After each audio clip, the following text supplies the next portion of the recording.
जोहार साथियों, मैं मुकेश बिरुआ। भारतीय जनता पार्टी चुनावों में जिस तरह अपने भाषा को सड़क छाप स्तर पर लाती है, उसका ताज़ा उदाहरण हमें झारखंड में देखने को मिल रहा है।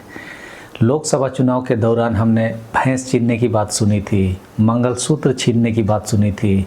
ऐसा लगता है भैंस मंगलसूत्र छीन लेने की अपार सफलता के बाद अब नरेंद्र मोदी नया नारा लेकर आए हैं कि वे अब आपकी बेटी छीन लेंगे। ये आपकी रोटी भी छीन रहे हैं, ये आपकी बेटी भी छीन रहे हैं और आपकी माटी को भी हड़प कर रहे हैं। जिस तरह का सांप्रदायिक ध्रुवीकरण के लिए जो प्लॉट हिमंता बिस्वा शर्मा ने तैयार की थी, उसी कड़ी में नरेंद्र मोदी ने आज प्रधानमंत्री के पद की गरिमा की बात तो नहीं करेंगे, लेकिन इस व्यक्ति ने देश को, देश की बेटियों को शर्मसार करने वाला बयान तो दे ही दिया। इस देश में बेटियों की पूजा होती है और नरेंद्र मोदी कह रहे हैं कि ये लोग आपकी बेटी छीन लेंगे। ये तो वही बात हो गई कि कहीं पर कोई एक्सीडेंट हुआ है और वहाँ नरेंद्र मोदी पहुँचे, घायल लोगों को देखकर चिल्लाने लगे कि ये लोग आपको एक्सीडेंट करवा दिए हैं, जबकि पहली ज़रूरत थी कि जो घायल हैं उनको निकटतम हॉस्पिटल में पहुँचाया जाता। लेकिन आपदा में अवसर ढूंढने की जो धारणा भारतीय जनता पार्टी की होती है, उसी के तहत हर जगह आपदा में भी ये लोग अवसर ढूंढने का प्रयास कर ही लेते हैं। किसी भी देश के प्रधानमंत्री स्तर के व्यक्ति से इस स्तर की बात कहना बहुत ही दुर्भाग्यपूर्ण है, शर्मनाक है।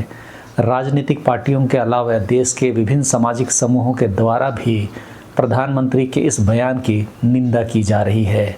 आप सत्ता में हैं, आप कुछ करते क्यों नहीं? उसी भाषण में नरेंद्र मोदी कहते हैं कि महिलाओं का अपमान करना कांग्रेस की आदत है। अब बताइए, बेटियों को जिस देश में पूजा जाता है और यह कह रहे हैं कि ये लोग आपकी बेटियों को छीन लेंगे, क्या लगता है ऐसा कहकर वह महिलाओं का सम्मान कर रहे हैं? यह प्रधानमंत्री नरेंद्र मोदी के सबसे घटिया बयानों में से एक है और इसे याद रखा जाएगा।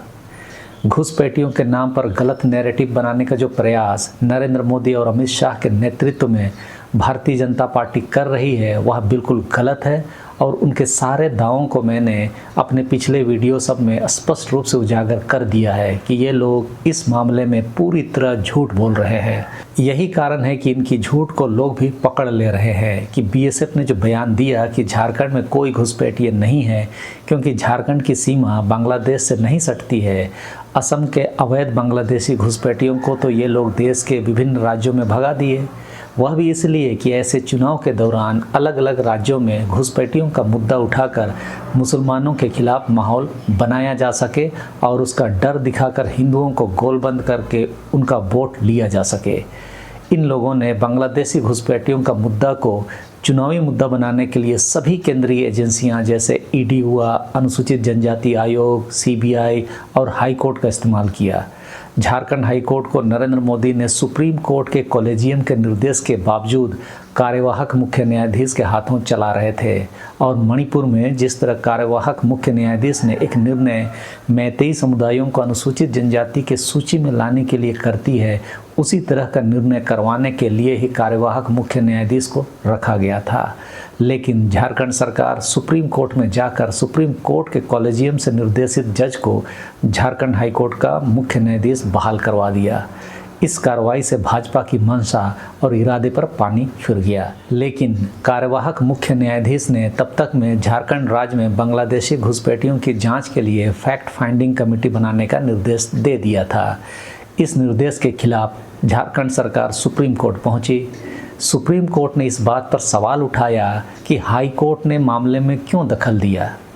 सुप्रीम कोर्ट ने कहा कि यह विषय राज्य सरकार के देखने का है, हाई कोर्ट को दखल देने की क्या ज़रूरत थी। आप सोच के देखिए कि ये लोग न्यायपालिका को भी अपना कठपुतली बनाना चाहते हैं और इनकी कोशिश यही थी कि बांग्लादेशी घुसपैठियों पर भी ऐसा ही कोई निर्णय करवा लेते जिससे झारखंड में सांप्रदायिक सद्भाव बिगड़ जाता, जैसा कि मणिपुर में हुआ था। आप चीज़ों को ठीक से समझते जाइए, क्योंकि मैं आपके जानकारी के लिए और आपके भले के लिए यह सब जानकारी दे रहा हूँ। अभी हुसैनाबाद में ही, जहाँ पर हिमंता बिस्वा शर्मा के विरुद्ध मामला भी दर्ज कर लिया गया है, वहाँ उन्होंने कहा कि विशेष वर्ग जिस तरह गोलबंद होकर कांग्रेस झामुमो को वोट दे रही है, उसी तरह भारतीय जनता पार्टी को जिताने के लिए हिंदुओं को भी गोलबंद होकर उन्हें हराना चाहिए। यह अत्यंत ही घटिया किस्म का सांप्रदायिक भाषण है, लोगों को भड़काने का भाषण है।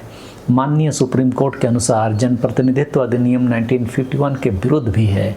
इस पर तो चुनाव आयोग को स्वतः संज्ञान लेते हुए कार्रवाई कर देना चाहिए था, लेकिन आज के समय में चुनाव आयोग भी भाजपा की कठपुतली ही है।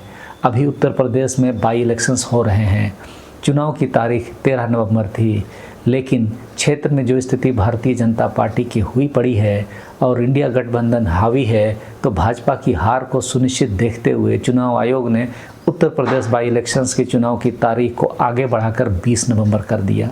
यह तो सीधे तौर पर इंडिया गठबंधन के खिलाफ चुनाव आयोग भी चुनाव मैदान में उतर आया है और यह बदलाव भारतीय जनता पार्टी के कहने पर किया गया। उसी तरह का चुनाव के तारीखों में बदलाव हरियाणा विधानसभा चुनाव के दौरान भी किया गया था। अपनी नाकामियों को छिपाने के लिए ये लोग अपने भाषणों को इसी तरह उग्र और सांप्रदायिक बनाते हैं ताकि लोगों का ध्यान उधर चला जाए।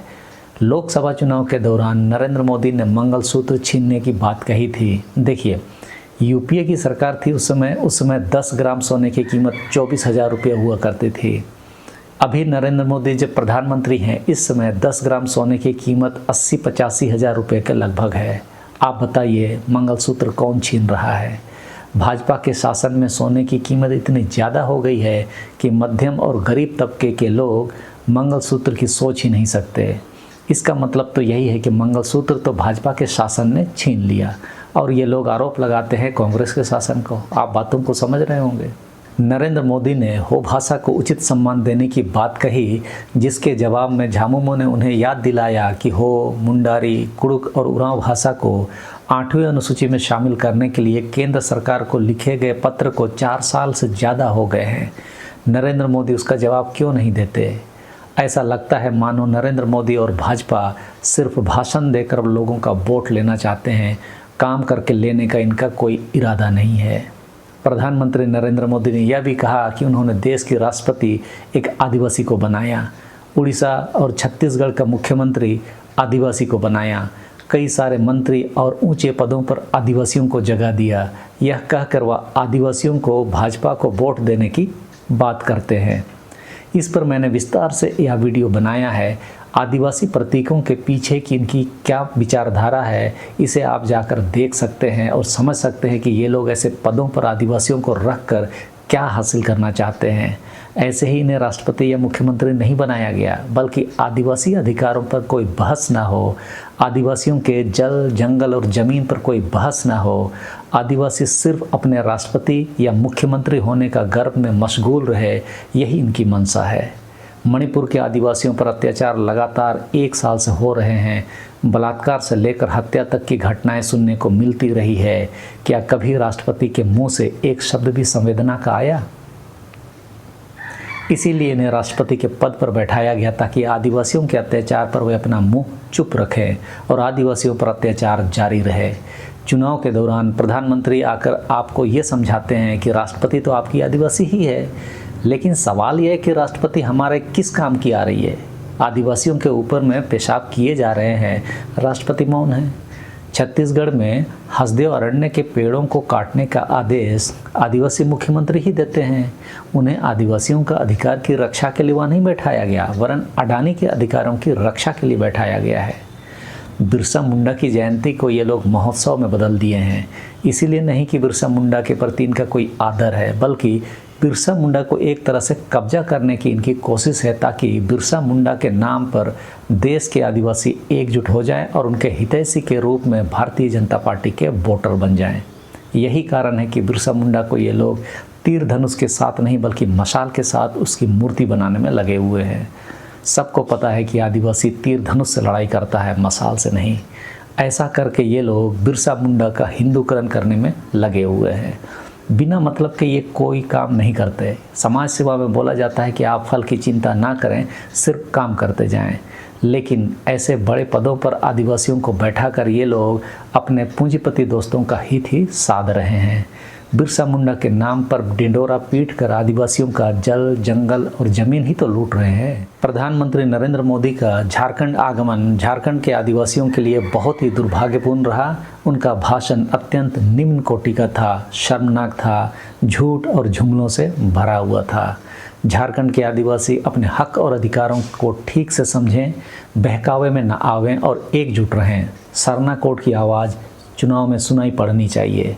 राज्य को सांप्रदायिक झगड़े का अड्डा नहीं बनाना है। आपसी सद्भाव और सौहार्दपूर्ण वातावरण में झारखंडी संस्कृति को जिंदा बनाए रखना है। इसीलिए इस वीडियो में अभी इतना ही। आप सबों को धन्यवाद। जोहार।